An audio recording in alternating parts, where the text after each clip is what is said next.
আচ্ছা, তাহলে আমরা এই অপশনে চলে আসলাম, ডিফল্ট হেডারের হেডার টেমপ্লেটে চলে আসলাম। আসার পর এখন কি করব, আমরা এইখানে যে হেডারটা তৈরি করছি আসলে মূলত এটা আমাদের একটা রং ওয়ে ছিল।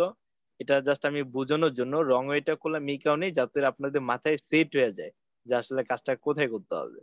তো ওই কারণে আমি এখানে করলাম। আমি জাস্ট সিম্পলি আমরা এখানে করব না, এখানে এটা রং ওয়ে ছিল, আমি এটা কপি করলাম, কপি করে এখানে পেস্ট করে দিলাম। আমার হেডার চলে আসছে, আমি এটা কেটে দিলাম। এটা চলে আসার কারণে আমি এটা কি করলাম, পাবলিশ করে দিলাম এবং add additional sorry condition add add condition. Condition ধরাই দিব এবং ওকে বলবো যে এখানে ইনক্লুড আছে। ইনক্লুড মানে তুমি এটা রাখো, কোথায় রাখবা তুমি, এন্টার, মানে যতগুলো সাইড আমি তৈরি করব আর সবগুলোতেই তুমি চলে যাবা। এখানে আরেকটা অপশন আছে এক্সক্লুড, সেটা হলো যে এটা দিবে যত যত এন্টার সাইড আছে ওগুলাতে এই হেডারটা শো করবে না। তো আমরা এটা মাইনাস করব না, আমরা এটা অ্যাড করতে চাই। ইনক্লুড মানে প্লাস, প্লাস মানে অ্যাড করবা সবগুলাতে। এখানে আমি যদি চাইলে আরেকটা কন্ডিশন অ্যাড করতে পারবো। এখানে আমার আরেকটা আছে আর্কাইভ, আর্কাইভ এবং সিঙ্গুলার। এগুলো আমরা পরবর্তী ক্লাসে দেখবো। এগুলো মোটামুটি ভালো লেভেলের কাজ, ডাইনামিক কাজ। যাক, আমি তো ভাবছিলাম যে সাদিয়া ঘুমিয়ে গেছে। আচ্ছা যাই হোক, তাহলে আমরা এইখানে সেভ চেঞ্জ, এই যে তাহলে ইনক্লুড দিয়ে এন্টার সাইড দিব। এন্টার সাইড দিলে কি হবে, আমার প্রত্যেকটা সাইডে এটা প্রত্যেকটা পেজেসে চলে যাবে যদি আমি ওকে ধরায় দিই। যেমন আমি ওকে মানে কন্ডিশন দিয়ে দিলাম যে যতগুলো এন্টার সাইড তৈরি হবে তুমি ওগুলাতে চলে যাবে। তাহলে আমি হেডারটা করে ফেললাম, আপডেট হচ্ছে, একটু সময় দেই। আপডেট হয়ে গেছে। এবার আমি কি করব, এখান থেকে বেরিয়ে যাব। তার মানে আমি হেডারটা করে ফেলছি। এখন আমার কি করতে হবে, ফুটারটা করতে হবে। ফুটারটা করতে হলে আমি আবার অ্যাড নিউতে ক্লিক করব। অ্যাড নিউতে ক্লিক করার পর আমি এখানে ফুটারে যাব। ওকে আমি মেইন ফুটার নামে লিখতে পারি। আর আমি যেটা দিই সেটা হলো ডিফল্ট ফুটার। ফুটার। ডিফল্ট ফুটার নামে আমি একটা ফুটার টেমপ্লেট নিলাম। তাহলে আমরা কিসে কাজ করতেছি,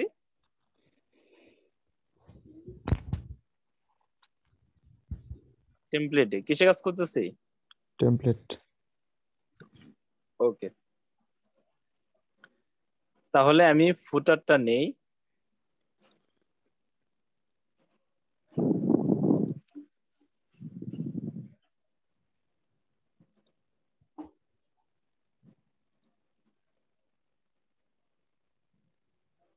এটাকে এখন পাবলিশ এবং অ্যাড কন্ডিশনে ক্লিক করে include enter site, include save.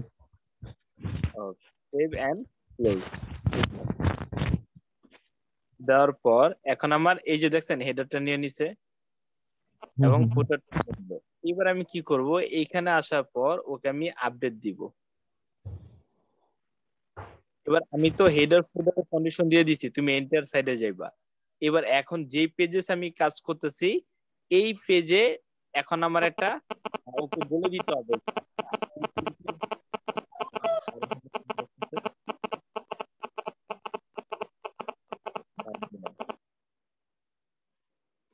আচ্ছা, এখানে আমি এই টেমপ্লেটে কন্ডিশন দিয়ে দিলাম যে তুমি যে কয়টা পেজ ক্রিয়েট হবে সবগুলোতে চলে যাবা। এখন আমি আবার প্রত্যেকটা পেজেই যে পেজে কাজ করতেছি এই পেজকে আমি বলে দিতে পারবো যে আচ্ছা যেই হেডার ফুটারটা আমি কন্ডিশন আকারে ধরাই দিছি তুমি ওইটা এখানে শো করবা কি করবা না। তখন আমি কি করব, সেটিং এ চলে যাব। যাওয়ার পর এখানে এলিমেন্টর ক্যানভাস দেওয়া আছে।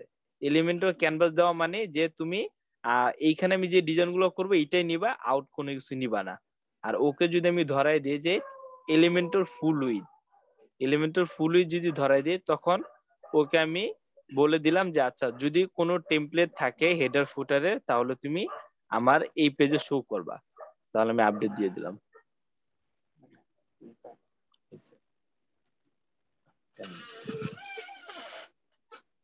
আপডেটে প্রবলেম করতেছে। তাহলে এইবার দেখেন আমি যদি আবার রিলোড দেই, আমি যেহেতু এই পেজে কন্ডিশন ধরাই দিছি যে যে যদি কোনো হেডার এবং ফুটার থাকে তুমি এখানে শো করবা। দেখিও নেই কিনা। নিয়ে নিছে?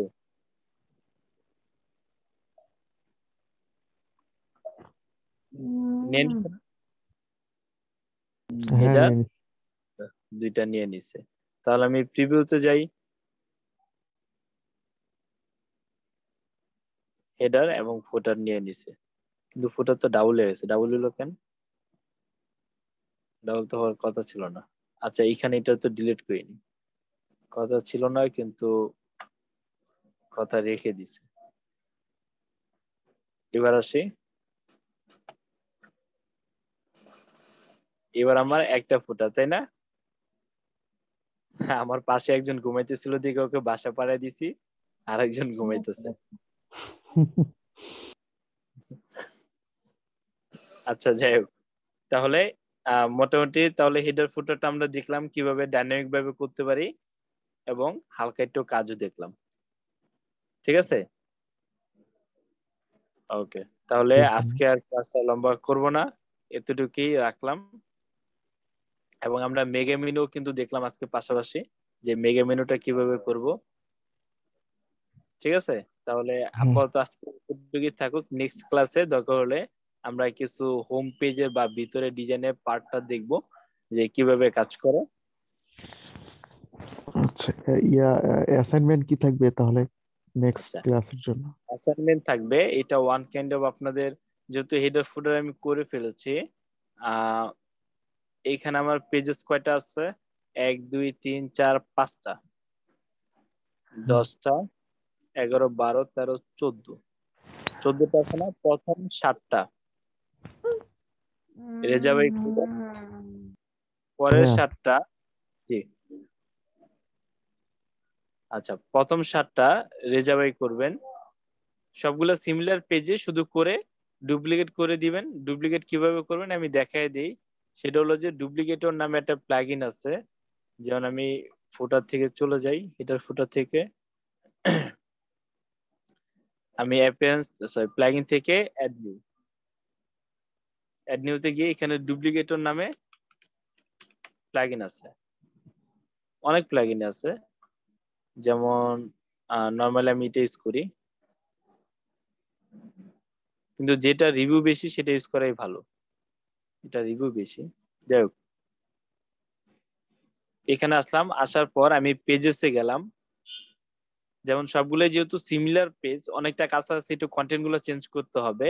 সেক্ষেত্রে কি করবেন, ধরেন একটা পেজ আমি করলাম, সেটা হলো কি, প্রথম পেজটা কি আমার, cheap term paper writing service. Cheap term paper writing সার্ভিসটা কোথায়? এই যে এটা, যা শুধু এখানে ডুপ্লিকেট, এই যে এই অপশনটা চলে আসছে প্লাগইনটা ইনস্টল দেওয়ার পর। তাহলে হুম, হুম, ডুপ্লিকেট পেজে ক্লিক করবেন, এই পেজটা ডুপ্লিকেট হয়ে যাবে। তারপরে এডিট উইথ এলিমেন্টরে ক্লিক করবেন, জাস্ট ওই পরের পেজের কন্টেন্টটা নিবেন, নিয়ে জাস্ট শুধু বসায় দিবেন, আর কিচ্ছু না। এইভাবে মনে করেন যে ইজিলি কাজগুলো করে ফেলতে পারবেন। তাহলে এখানে ঠিক। প্রথম 7টা কোথায় জানি, এই প্রথম 7টা করবেন রেজা ভাই, পরের 7টা করবে আহ ওর নামই তো ভুলে গেছি, রাহাত ভাই। ঠিক আছে, আর সাদিয়া কি কাজ করতে পারবা, এই পেজগুলো ক্রিয়েট করতে পারবা? সাদিয়া কি ঘুমিয়ে গেছে?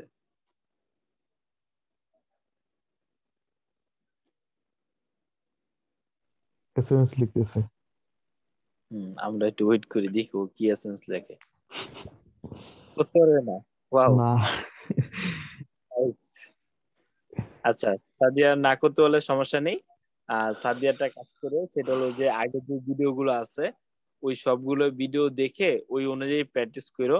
যেমন এখন রেজা ভাই এবং রাহাত ভাই, ওনাদের কাজ দেওয়ার পর ওনারা ঠিকই করতে পারবে, হয়তোবা যেহেতু ওনারা নতুন, কোথাও কোথাও আটকে যাবে, সেটা হেল্প করতে হবে, এটা স্বাভাবিক, সমস্যা নেই। কিন্তু তারা একটা কনফিডেন্স চলে আসছে যে হ্যাঁ, আমি এটাতে হাত দিতে পারবো।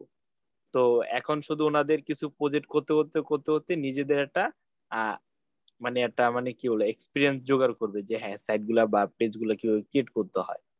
তো সাদিয়া ভিডিও গুলো দেখে নিও, দেখে নিলে তুমি ওরকম একটা কনফিডেন্স চলে আসবে। ওই ভিডিও গুলো শুধু দেখলেই হবে না, ওই অনুযায়ী প্র্যাকটিস করতে হবে, প্রত্যেকটা ভিডিও অনুযায়ী প্র্যাকটিস করবা। এবং আস্তে আস্তে তুমি মোটামুটি যে রাহাত ভাই, রেজা ভাইয়ের মতো একটা ভালো একটা লেভেলে চলে আসবা। ঠিক আছে, তাহলে এই পর্যন্তই। তাহলে আর ভাইয়া কি? হ্যালো, হ্যাঁ, আরেকটা বিষয়। ওই যে প্লাগইনটা দিয়ে দিন তাহলে, কি প্রিমিয়াম প্লাগইনটা আর কি। আচ্ছা, প্রিমিয়াম প্লাগইনটা আমি দিয়ে দিচ্ছি। আর এই প্রিমিয়াম প্লাগইনে আমি যদি দা প্লাস অ্যাডনে আবার চলে যাই, যাক আপনাদের ধন্যবাদ এতক্ষণ ধৈর্য সহকারে ক্লাসে এভাবে না ঘুমিয়ে active থাকার জন্য। এরকম আরেকটি বোরিং ক্লাস খুব সুন্দর মতো উপভোগ করার জন্য। না না না, আমি খুব এনজয় করছি ক্লাসটা, আমি অনেক কিছু শিখতে পারছি। আমি আহ বলে বুঝাইতে পারবো না, অনেক কিছু গেইন হয়েছে আমার জন্য। আচ্ছা, যাক আলহামদুলিল্লাহ, শুনে খুশি হলাম। আচ্ছা, তাহলে এখানে এই যে আপনাদের আরেকটা অ্যাসাইনমেন্ট আছে, এখন দিব না, এটা পরে দিব। সেটা হলো যে এই যে দেখেন এখানে অ্যাডভান্স টেক্সট ব্লগ, কিছু কিছু সাইট দেখবেন ক্লায়েন্ট এমন এমন সাইট দিব যেগুলো ডিজাইন জীবনও দেখেন নাই বা আমিও দেখিনি, এরকম একটা অবস্থা হয়ে যায়। তো সেক্ষেত্রে কি করবেন, যে এগুলা দেখে রাখবেন, যে দেখেন টেক্সট গুলা কিভাবে এই যে মুভিং করতেছে, ঠিক আছে, এই অ্যানিমেশন নিয়ে দিয়ে দেওয়া যায়, আমরা নিজেরাই করতে পারবো। কিন্তু আরো কিছু কিছু আছে, যেমন এই গেট যেটা আছে, এটা কাজ কি দেখি আমরা। আচ্ছা, বার্থডে বেজ, যেমন ওয়াচ ডেমো, আমরা ডেমো এখান থেকে দেখতে পারবো।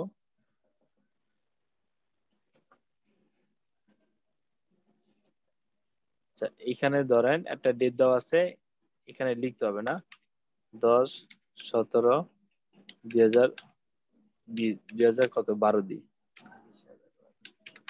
2032 হয়ে গেছে, এত বয়স তো কারো নাই। এন্টার দিলাম। Sorry, we are not eligible for this website. 2012 সাল দিয়ে দেন, 22 সাল। আচ্ছা, 2022, 18 তারিখ দেন। 18 তারিখ। মাসের মাসের তারিখ হচ্ছে, মাস হচ্ছে আচ্ছা, এটা কি মান্থ না? মান্থ হ্যাঁ, ওয়ান। ওটা আচ্ছা, we are not eligible for this website. আচ্ছা, ইউ আর নট, আচ্ছা আচ্ছা আচ্ছা, এখানে আমি 2001 দিলাম, এবার দিই। তার মানে ব্যাপারটা হয়েছে কি জানেন, যে একটা এজ রেস্ট্রিক্টেড থাকে, যে আচ্ছা আচ্ছা। হ্যাঁ হ্যাঁ, যেমন এই এজের জন্য, যে welcome you are eligible to enter, ঠিক আছে। তো কিছু সাইডে রেস্ট্রিকশন থাকে না, যে এই এজের লোকেরা দেখতে পারবে না, ওই এজের লোকেরা দেখতে পারবে। তো এই হলো ব্যাপারটা। তাহলে এখানে বার্থডে বেস, আর হলো এজ বেস, তারপর হলো স্মোকিং এজ। যেমন যদি আমি দেখি যে যে ইউ মাস্ট বি এত years old to visit this website, মানে এত বছর হওয়া লাগবে এই ওয়েবসাইটে যাওয়ার জন্য। তো এগুলো মনে করেন যে অনেক ক্লায়েন্ট চায় যে আচ্ছা আমার এখানে এজ রেস্ট্রিকশন থাকবে, এত এজের নিচে যারা আছে তারা এন্টার করতে পারবে না, তো এই ফাংশনালিটিস গুলো লাগবে। তখন আপনার এই প্লাগইনটা যেহেতু আগে থেকে দেখে রাখতেছেন, যেমন এই যে আমি আপনাদের সামনে এটা ভিউ করলাম না, দেখতে ক্লাস পারছেন না? উইজিট। হ্যাঁ, এখন কোন একটা ক্লায়েন্টের যদি বলে যে এজ রেস্ট্রিকশনের একটা ফাংশন লাগবে, তখন কিন্তু একটা মাথায় চলে আসবে, আচ্ছা এটা তো দা প্লাস এডনে দিছিলাম, তাই না? হুম হুম হুম। তো এখানে যে উইজেট গুলো আছে এগুলো সময় করে আপনারা দেখে নিবেন। দেখে নিলে যেমন আমি কিছুদিন আগে জব করতাম, যে আরো 1 বছর আগে আমি কি করতাম, যখন প্রজেক্ট থাকতাম প্রজেক্ট গুলো করতাম, করা শেষ হলে আমি সিম্পলি এইখানে চলে যেতাম, এলিমেন্টর প্রোতে চলে যেতাম। প্রোতে যাওয়ার পর আচ্ছা ডিরেক্ট অ্যাডন্স লিখি, তাহলে খুব দ্রুত চলে আসবে।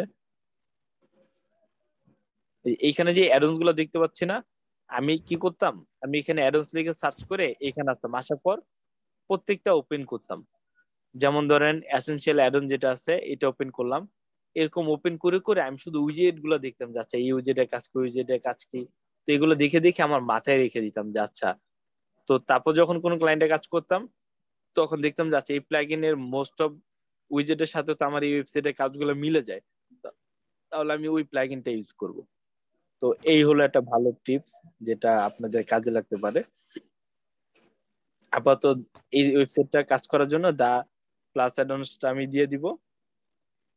আর এখানে আপাতত মেগামানি এখন করার দরকার নেই, শুধু এইটুকুই করেন, সেটা হলো যে চিপ রাইটিং যেটা, এটা হলো যে প্রথম 7টা রেজাবাই করে ফেলেন, দ্বিতীয় 7টা রাহাত বাইরে করতে বলেন, আমি অ্যাসাইনমেন্টে দিয়ে দিব নে, ঠিক আছে। আচ্ছা ঠিক আছে, ঠিক আছে। যত সম্ভব আমাকে জানেন, ঠিক আছে। ঠিক আছে। ওকে, তাহলে আজকে এই পর্যন্তই, ভালো থাকবেন। জি, আসসালামু আলাইকুম। আসসালামু আলাইকুম। ওয়ালাইকুম আসসালাম। সবাইকে ঈদ মোবারক। ঈদ মুবারক। খুশি হয়ে গেছেন। ওকে, তাহলে ইন করে দিলাম মিটিং। ঠিক আছে। ওকে।